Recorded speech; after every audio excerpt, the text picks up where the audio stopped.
আলহামদুলিল্লাহ ওয়াহদা ওয়াসসালাতু ওয়াসসালামু আলা মান লা নাবিয়্যা বা'দা। আলহামদুলিল্লাহ ওয়া কাফা ওয়া সালামুন আলা ইবাদিহিল্লাযীনা ইসতাফা মা বা'দ। আলহামদুলিল্লাহ। প্রিয় দর্শক ভাই ও বোন, দেশ ও প্রবাস থেকে যারা আমরা এই ভিডিওটি দেখছেন, আমি আল্লাহ তাআলার কাছে দোয়া চাই আল্লাহ তাআলা প্রত্যেকের সহ তাদের পরিবার পরিজনকে আল্লাহ তাআলা সহি সালামতে আল্লাহ তাআলা বিপদ আপদ থেকে প্রত্যেকেরই আল্লাহ তাআলা উদ্ধার করুন, আল্লাহুম্মা আমিন। আজকে আমরা আলোচনা করতে চলেছি কুরবানি নিয়ে চমৎকার একটি বিষয়। আমরা কুরবানি নিয়ে আলোচনায় আমরা শর্টভাবে সংক্ষেপে আমরা কিছু আলোচনা করব ইনশাআল্লাহ। ততক্ষণ আপনারা আমাদের সাথে দেখতে থাকেন। কুরবানি এটি আল্লাহ তাআলার বড় একটি ইবাদত। কুরবানি করা শ্রেষ্ঠ একটি আমল। আমরা অবশ্যই কুরবানি করব। আমরা জেনে রাখা দরকার আমাদের নবী, আমাদের আদি পিতা হযরত আদম আলাইহিস সালাম থেকে কুরবানির এই বিধানটা চালু। হযরত সাইয়্যিদানা আদম আলাইহিস সালামের দুই সন্তান হাবিল আলা কাবিল, এনারা দুজনেই আল্লাহ তাআলার জন্য কুরবানি করেছিলেন। হাবিল কুরবানি করেছিলেন, কোরআনের মধ্যে আসছে যে হাবিল কুরবানি করেছিল তার গৃহপালিত পশু দিয়ে, আর কাবিল কুরবানি করেছিল তার শস্য ক্ষেত থেকে শস্য দানা কিছু সে কুরবানি করেছিল। ফলে দুজনেই আল্লাহ তাআলার জন্য কুরবানি করেছিলেন, কিন্তু সেই সময় কুরবানির সিস্টেম ছিল সম্পূর্ণ আলাদা। যার কুরবানি কবুল হবে আল্লাহ তাআলার আকাশ থেকে গাইবে একটি আগুন এসে ওই কুরবানির পশুটা সেটাকে জ্বালিয়ে পুড়িয়ে ভস্ম করে নিয়ে উড়িয়ে নিয়ে চলে যায়। তখন সমাজের মানুষ বুঝতে পারে এর কুরবানি কবুল হয়েছে। ফলে আদম আলাইহিস সালামের দুই সন্তান তারা যখন কুরবানি করেছিল, কুরবানি করার সময় আল্লাহ তাআলার পক্ষ থেকে ওই এরকম গাইবে আগুন এসে হাবিলের পশুটাকে পুড়িয়ে ভস্ম করে উড়িয়ে নিয়ে চলে যায়। কিন্তু ওই আগুন কাবিলের শস্য দানায় কোনো জায়গায় স্পর্শ করেনি। কাজেই সমাজের মানুষ বুঝতে পেরেছিল যে হাবিলের কুরবানি এটা কবুল হয়ে গেছে। আল্লাহ তাআলা সূরা মাঈদার মধ্যে ২৭ নম্বর আয়াতে আল্লাহ তাআলা বলেন, ইয ক্বাররাবা কুরবানান ফাতাকুব্বিলা মিন আহাদিহিমা ওয়া লাম ইতাকাব্বাল মিনাল আখার। তারা দুজনেই কুরবানি করেছিল, ভিন্নতর জিনিস দিয়ে কুরবানি করেছিল। একজনের কুরবানি আল্লাহ তাআলা কবুল করেছিলেন।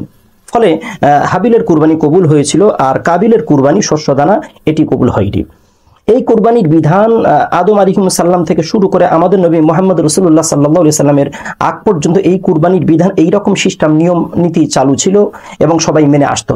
কিন্তু রাসূল আকরাম সাল্লাল্লাহু আলাইহি ওয়াসাল্লাম তিনি শৈশব থেকে কৈশোর থেকে যৌবনের পরে নবুয়ত তিনি যখন পেলেন, এই নবুয়ত পাওয়ার পরে আল্লাহ তাআলা তানার যে বিধান দিলেন, কুরবানির বিধান আছে, তবে সিস্টেমটা আল্লাহ তাআলা একটু উনি চেঞ্জ করে দিলেন। কি চেঞ্জ করলেন? আল্লাহ তাআলা কুরবানি রাসূলুল্লাহ সাল্লাল্লাহু আলাইহি ওয়াসাল্লামকে করতে বলেছেন, আমাদেরকে কুরবানি করতে বলেছেন, কিন্তু তাদের মতো কুরবানির মাংস বা পশু এক জায়গায় রেখে দেওয়া হবে, আসমান থেকে আগুন আসবে জ্বালিয়ে নিয়ে যাবে, এই রকম সিস্টেম আল্লাহ তাআলা রাখেননি। আল্লাহ তাআলা আমাদের প্রতি মেহেরবানি করে করুণা করে কুরবানি আমরা করব এবং কুরবানির গোশত মাংস সবকিছু আমরা ভক্ষণ করতে পারবো, খেতে পারবো। সুবহানাল্লাহ। ফলে আল্লাহ তাআলা কোরআনে সূরা হজ 23 নম্বর আয়াতে আল্লাহ তাআলা বলেন, লা ইয়ানালুল্লাহু লুহুমুহা ওয়ালা দিমাউহা ওয়ালাকিন ইয়ানালুহুত তাকওয়া মিনকুম। তোমাদের কুরবানির গোশত এবং রক্ত আমি আল্লাহ তাআলার কাছে পৌঁছায় না। কি পৌঁছায়? ওয়ালাকিন ইয়ানালুহুত তাকওয়া মিনকুম। তোমাদের তাকওয়া, তোমাদের পরহেজগারি, তোমাদের খোদাভীরুতা, তোমাদের অ্যাক্টিভিটি, তোমাদের একাগ্রতা আমি আল্লাহ তাআলার কাছে পৌঁছায়। তোমরা কুরবানি করবে, কুরবানির মাংস, কুরবানির সব জিনিস তোমরা ভক্ষণ করবে, আর আমার কাছে আসবে তোমাদের ঈমান, তোমাদের বিশ্বাস, তোমাদের খোদাভীরুতা আমি আল্লাহ তাআলার কাছে পৌঁছায়। তো আমাদের নবী মুহাম্মদ সাল্লাল্লাহু আলাইহি ওয়াসাল্লামের যুগ থেকে কুরবানি সিস্টেমটা চেঞ্জ হয়ে গেছে। ফলে আমরা সেই রকম ভাবে কুরবানি করে আসি। আমাদের কুরবানি যখন করি, কুরবানির রক্ত জমিন শুষে নেয়, আমরা মাংস খাই, চামড়া আমরা ব্যবহার করি, হাড্ডি আমরা ব্যবহার করি, বিভিন্ন জিনিস দিয়ে। তো এটি কুরবানি এইরকম ভাবে ক্রমান্বয়ে চলে আসছে। কিন্তু দুর্ভাগ্য জাতি ইহুদি, এরা এটিকে মেনে নিতে পারল না।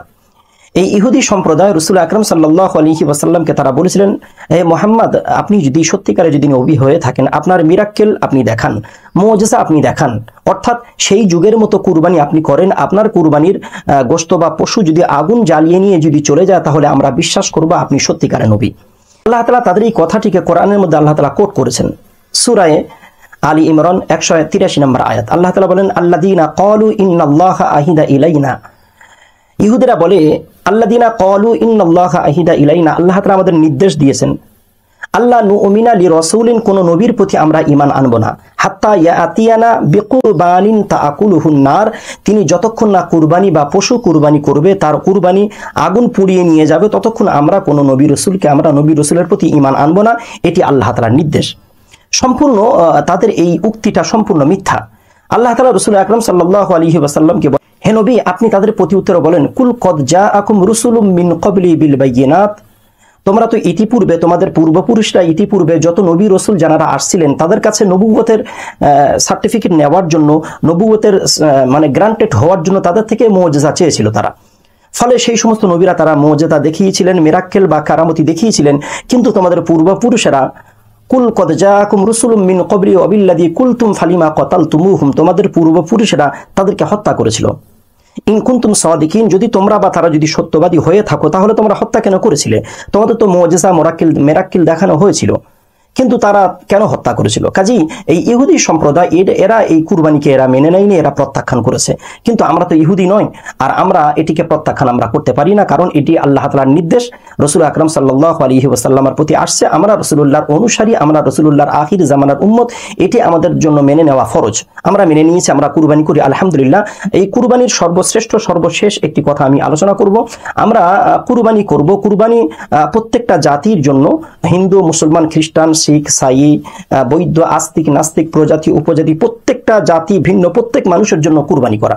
কুরবানি প্রত্যেকেই করে, তবে অন্যদের কুরবানির ক্ষেত্র আলাদা, সম্পূর্ণ কুরবানির সিস্টেমটা আলাদা। মুসলিম জাতি ছাড়া অন্য কোনো কাস্ট, অন্য কোনো জাতি তারা যখন কুরবানি করে, তারা আল্লাহর ছাড়া গয়রুল্লাহর জন্য তারা কুরবানি করে। আল্লাহ ব্যতীত অন্য কারোর জন্য, অন্য কারোর নামে কুরবানি করে। কিন্তু আমরা জানি আল্লাহ ব্যতীত অন্য কারোর নামে কোনো কুরবানি করা চলে না। শুধুমাত্র পশুর গলায় যখন ছুরি চালানো হবে, আল্লাহর নাম নিয়ে যদি ছুরি চালানো যায়, তাহলে সেটি হবে সহি, আর সেটি হবে শুদ্ধ, আর সেটি হবে হালাল। আর যদি আল্লাহ ছাড়া অন্য কারোর নাম নিয়ে পশুর গলায় যদি ছুরি যদি চালানো হয়, সম্পূর্ণ সেটি হারাম হবে, আর সেটি শিরিক হয়ে যাবে। আমরা এরকম ভাবে কুরবানি করি, যেমন করে কোরআনে আল্লাহ তাআলা সূরা ফাতিহার মধ্যে ৪র্থ নম্বর আয়াতে আল্লাহ তাআলা বলেন, ইয়াকা না'বুদু ওয়া ইয়াকা নাস্তাঈন, আয় আল্লাহ তাআলা, আপনারই ইবাদত আমরা করি আর আপনার কাছে আমরা সাহায্য প্রার্থনা করি। আমরা যাহা কিছু করি, ইবাদত, বান্দেগি, পরহেজগারি, আমরা যা কিছু করি সবই আমরা আল্লাহর জন্য করি। কুরবানির ক্ষেত্রে সূরা কাউসারের মধ্যে ২য় আয়াতে আল্লাহ তাআলা বলেন, ফাসাল্লি লিরাব্বিকা ওয়ানহার, হে নবী, আপনি আমার জন্য নামাজ পড়ুন এবং আমার জন্য আপনি কুরবানি করুন। বিধায় আমরা আল্লাহ তাআলার জন্য নামাজ পড়ি, আমরা আল্লাহ তাআলার জন্য কুরবানি করি। আমাদের দান, সাদকা, হজ, তাসবিহ, তাহলিল, আমাদের কুরবানি, আমাদের ইবাদত, আমাদের ভালো কর্ম, সৎ কর্ম, আমরা যাহা কিছু করি সবই আল্লাহর জন্য করি। আল্লাহ তাআলা আমাদের প্রত্যেকটা কর্মগুলোকে আল্লাহ তাআলা সহি শুদ্ধভাবে আমল করা তৌফিক দান করুন। আল্লাহ তাআলা যেন কবুল করে নেন। আল্লাহুম্মা আমিন।